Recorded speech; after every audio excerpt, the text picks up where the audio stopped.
꽤 많은 수의 환자분들께서 곤지름이 발생했을 때 곤지름 자체에만 좀 집중하다 보니 곤지름은 계속 이제 제거를 해서 빨리 없애야 된다라는 것 때문에 곤지름은 제거를 잘 하시는데,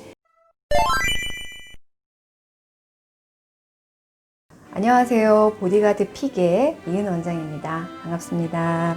오늘은 곤지름 진단 후에 점검해야 할 상황에 대해서 좀 알려드리려고 합니다. 제가 봤을 때 좀 너무 안타까운 사례가 있어서 여러분에게 좀 얘기를 해드리려고 하는 건데요. 곤지름이 발생해서 이제 여러 차례 제거를 하고 오셨던 분이세요. 냉동 치료도 하고 레이저로 사실 여러 번 제거를 하기도 하고 그런 과정을 거치다가 잘 낫지가 않아서 저한테 오셨었는데, 외음부 쪽에서 외음부와 항문 그리고 질이나 이런 주변에 있는 것들을 일단 좀 다 확인을 하고, 제가 이 환자분한테 자궁경부암 검사는 받아보셨느냐 라고 사실 여쭤봤어요. 곤지름의 원인이 HPV 바이러스인데 곤지름 증상만 일단 참 제거를 하다 보면 이 HPV 바이러스가 사실 생식기나 항문 주변 이런 데만 있는 게 아니라 이게 감염을 질 안쪽 그리고 실제로는 자궁경부까지 감염됐을 가능성이 굉장히 높거든요.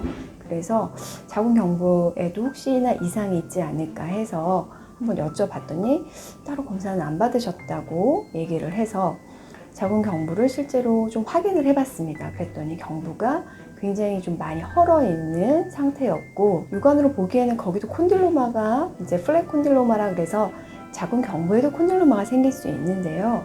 그런 병변이 좀 의심스러운 환자가 있었어요. 그래서 추가적인 검사를 좀 더 받으시라고 얘기를 했고, 실제 검사를 해보니 자궁경부암 검사에서 이상세포, 우리가 비정형 상피세포라고 얘기하고 아스쿠스라고 얘기를 많이 하는 그 이상세포가 발견이 되셨거든요.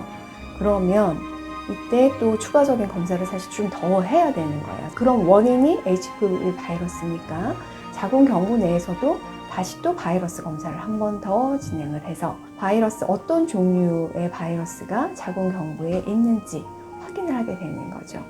그래서 이분 같은 경우는 이형성증 진단까지 다 받게 되셔도 곤지름으로만 계속 치료를 받다가 이제 좀 시간이 경과하면서 이제 추가적으로 검사해 봤더니 자궁경부에까지 이상이 있다라는 거를 확인하게 된 케이스였어요.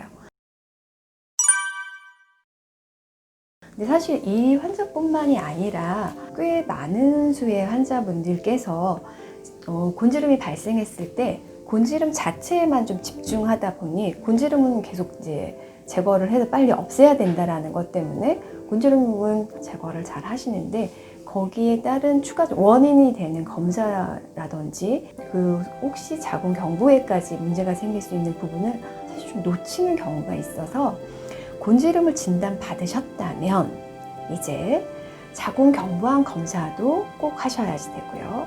그리고 원인이 되는 HPV 유전자 검사, 그리고 자궁경부를 실제로 확대해서 보는 콜포스코피라고 해서 자궁경부를 확대해서 보는 검사를 통해서 질과 자궁경부에 혹시 이상이 있지 않는지를 미리 찾아보는 것이 중요합니다.